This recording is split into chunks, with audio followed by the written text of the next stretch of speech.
Salut à tous, dans cette vidéo je vais vous expliquer comment swapper des bobines de M54 phase 2 sur M54 phase 1. Donc moi, suite à mon swap de la boîte SMG, j'ai eu beaucoup de ratés d'allumage, et comme j'avais donc des bobines de phase 2 et un faisceau de phase 2, j'ai décidé de changer donc le cache-culbuteur, les bobines, le faisceau et le calculateur.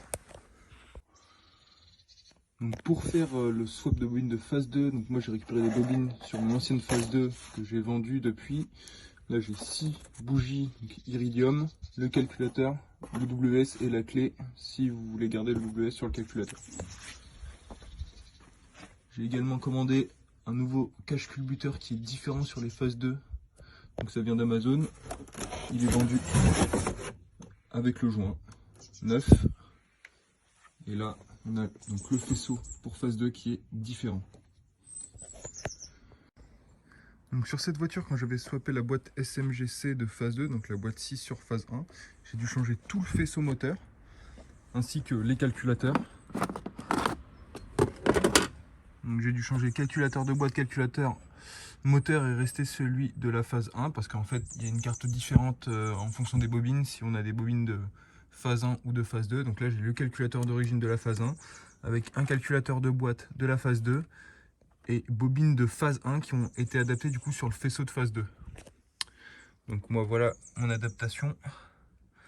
Ce qui est pratique, c'est que vu que tout le faisceau de la voiture est déjà un faisceau de phase 2, j'aurai juste à brancher mes bobines donc sur la cosse de phase 2. On va passer au démontage. En premier, il faut sortir le filtre à air, le support du filtre à air, enfin du filtre à habitacle. Et ensuite on démontera donc le couvre-culasse.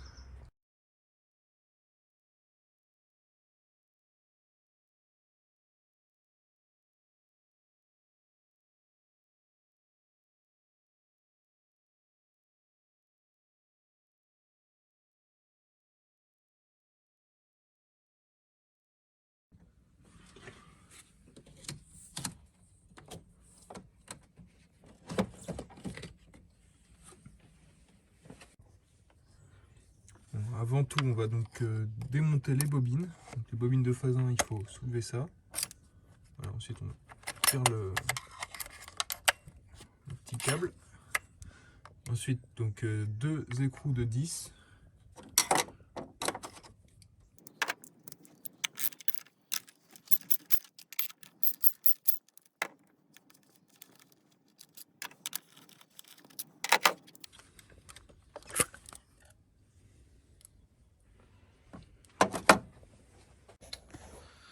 Voilà, donc toutes les bobines ont été sorties. Moi, je vous conseille de les ranger là dans l'ordre des cylindres et de les numéroter pour que le jour du remontage, vous les remettiez dans le même sens. Ensuite, on peut donc passer au démontage du faisceau des bobines qui va dans la boîte des calculateurs. Il y a deux câbles à débrancher. Donc le premier câble blanc qui vient à côté du relais. Et donc on a la deuxième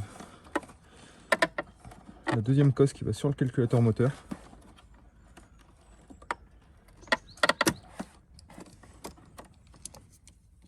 Voilà, on a nos bobines qui sont donc débranchées.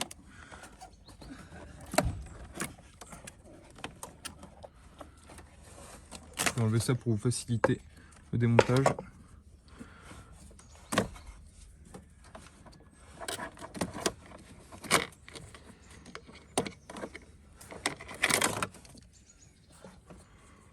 Le câble est sorti, on peut donc le poser de l'autre côté de la voiture pour pas que ça nous gêne. On passe donc maintenant au démontage du couvre-culasse. Donc avant tout, moi, je vous conseille de déplacer donc le tuyau de la dépression de la pompe à air secondaire. Si vous en avez une, moi elle sert plus à rien parce que j'ai plus de catalyseur, donc mais bon, je l'ai quand même laissé. On enlève le tuyau. Et il y a également les sondes lambda qui viennent donc sur les catalyseurs d'origine. Donc moi j'ai plus de catalyseur, donc plus de sonde lambda. On voit mes décata en inox. Voilà. Et donc mes sondes lambda, en fait je les ai rangées de l'autre côté. Mais si vous les avez encore, il faut les déclipser pour que lors du démontage ce soit plus facile. Également, vous pouvez laisser vos bougies pour être sûr de rien faire tomber dans les puits de bougies. Moi c'est le truc que je change en dernier une fois que tout est remonté. Et comme ça évite de faire tomber les choses dans les cylindres.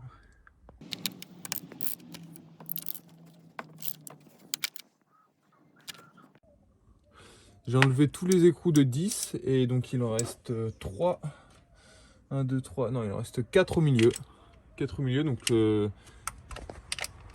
voilà. Il faut pas oublier de les enlever, sinon vous allez devoir forcer comme des malades sur le couvre-culasse pour rien. Donc je vous reprends dès que ça c'est démonté.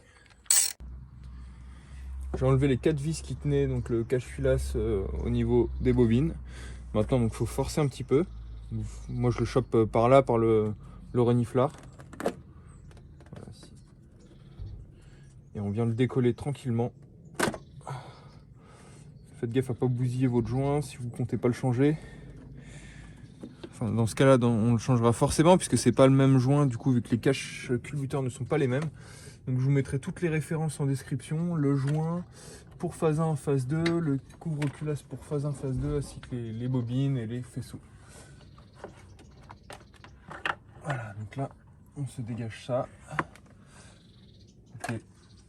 Moi, ce que j'ai fait, c'est que j'ai laissé du coup le faisceau des bobines sur le couvre-culasse, mais sinon en fait vous venez juste le déclipser. Et donc vu que je change l'ensemble, je laisse tout là-dessus. Donc on vient poser ça par terre. Vous pouvez aussi checker que les joints soient pas tout secs ou tout durs et qu'ils viennent cassants. Dans ce cas-là, ce sera foutu. Hein. Normalement, ce qui est préconisé, c'est de changer les joints de toute façon à chaque démontage. Moi, je prends le pari à chaque fois de ne pas les changer parce que je les démonte assez souvent. Donc, mes vanneaux sont plutôt propres. Je les avais déjà démontés quand j'ai eu la voiture. Je les ai refaits entièrement, bagues et joints. Et voilà, vous pouvez checker vos arbres à cam, hein, qu'ils soient pas rayés ou marqués. J'ai des petites traces d'huile là-dessus, ça fait longtemps que le moteur n'a pas tourné. On peut checker aussi dans les puits de bougies. Et moi, une fois que je démonte les bougies, j'aime bien mettre le flash et regarder la gueule des pistons, voir dans quel état ils sont. De toute façon, ce moteur-là sera vidangé prochainement. Et voilà, donc je vous reprends donc, pour le remontage du couvre-culasse de phase 2. Avant de mettre le couvre-culasse sur la voiture, je mets d'abord moi mes faisceaux de bobine de phase 2. On voit bien la différence. Triangulaire et ça vient juste se clipser, les bobines ne sont pas vissées. Et les bobines coûtent en plus de ça bien moins cher que les bobines de phase 1. Là on voit il y a un clips ici, on vient appuyer assez fort. On a un clips au milieu et un clips à gauche.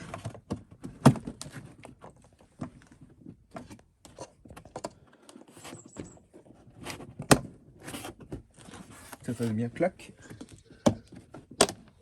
Ok.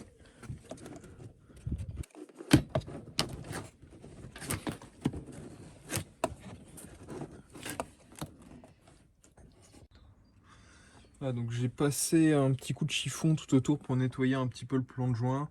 Bon, il y en a qui mettent de la pâte à joint sur les demi-lunes devant et derrière. Moi je le fais pas parce que d'origine il n'y en a pas forcément besoin. C'est la première fois que je monte un couvre-culasse avec un joint qui n'est pas d'origine BMW. Donc avoir la durabilité du produit. Et pour le couple de serrage, je mets 8 Nm sur les 11 vis. Et j'ai jamais eu de problème de fuite. Il y en a qui serrent beaucoup trop et ça fuit de tous les côtés. Donc là on remet ça en place. Je serre à 8 Nm et je vous reprends pour le serrage.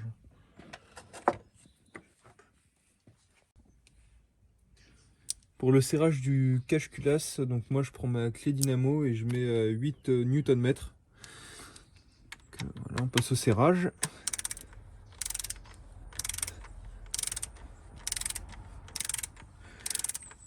Et ça sert à rien de mettre plus que 8. Si le joint est de bonne qualité, ça fera étanchéité.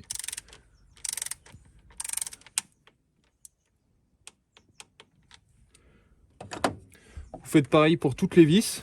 Donc il y en a 11 au total. Ensuite donc on passe au serrage du coup de la petite masse des bobines. Donc, on remet l'écrou de 8 qui vient là. Et ce qui est pratique sur les cache culbuteurs de phase 2, c'est qu'il n'y a pas de masse qui viennent tout le long là. Voilà, une fois que tout ça est serré, on peut donc rebrancher les bobines donc, sur le calculateur. On met ça comme on l'a enlevé.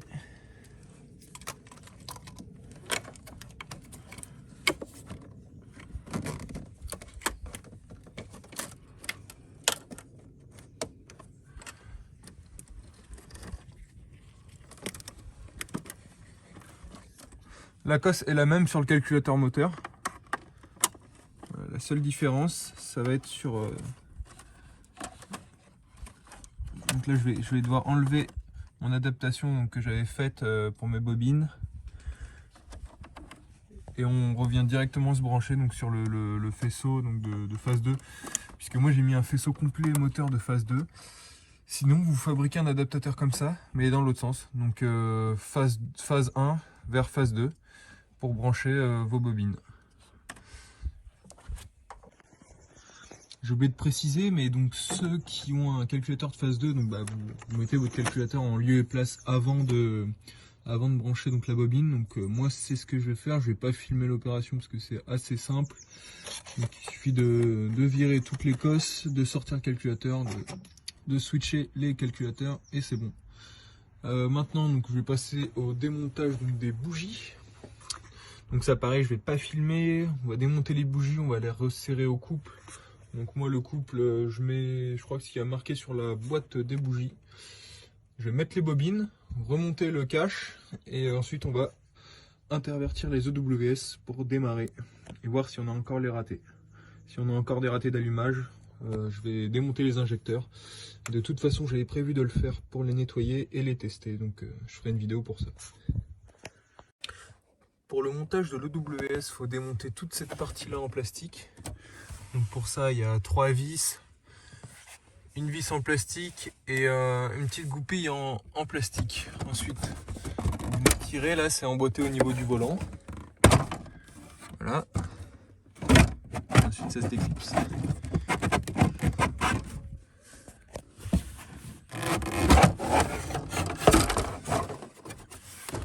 Une fois que c'est démonté, on va donc pouvoir accéder à l'EWS qui se trouve tout au fond. En haut. Donc là voilà. Là on le voit bien. Il faut donc enlever une seule vis et ensuite on va le faire coulisser. Donc là je dévisse ça et puis je vous reprends. Une fois l'EWS mis en place, donc j'ai remis le cache en dessous. On va venir donc démonter ça sur le volant pour venir chercher le capteur d'EWS de la clé. Donc le capteur c'est toute cette pièce noire. On va venir la déclipser sans la bousiller. Et ensuite je vais vous expliquer donc la procédure pour démarrer du coup avec un EWS qui n'est pas celui de la voiture.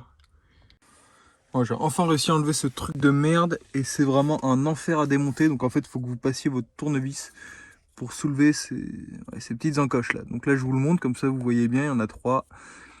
Je pense qu'il faut en enlever au moins 2. Ensuite ça sort tranquillement. Donc là moi mon montage va être temporaire, le temps de vérifier que la voiture fonctionne bien. Et de toute façon après je vais tout remonter avec le WS d'origine, puisque je vais reprogrammer donc le moteur à l'éthanol et je vais en profiter pour faire une suppression donc de WS dans le calculateur directement. Donc là pour démarrer, très simple, vous mettez votre ancienne clé là pour le déman, la clé qui va avec le WS, donc vous la tenez comme ça pour que ça prenne le signal, et là je vais resserrer mon volant, on entend bien la pompe SMG qui tourne et on va démarrer le moteur. Donc le moteur tourne vraiment super bien, hein. Je vais vous filmer ça de dehors. J'ai pas de raté d'allumage.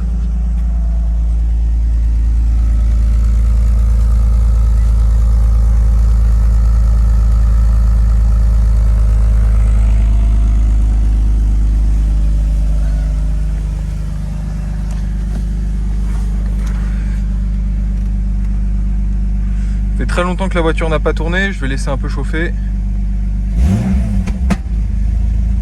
Quelques ratés.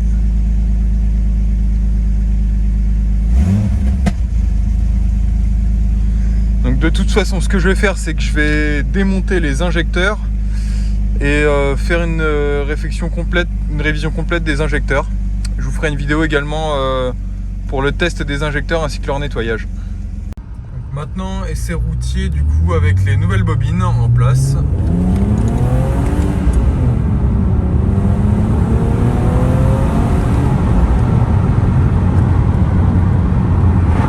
Alors, je peux pas accélérer à fond, hein. On va rester aux limitations. Donc aucun raté d'allumage, j'ai toute ma puissance.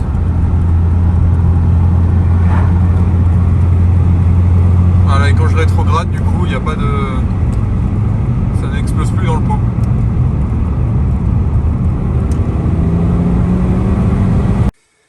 Donc pour finir sur cette vidéo, si vous avez des questions, mettez-les-moi dans les commentaires. De toute façon, je vais vous mettre toutes les références de toutes les pièces que j'ai utilisées, que ce soit pour phase 1 ou pour phase 2.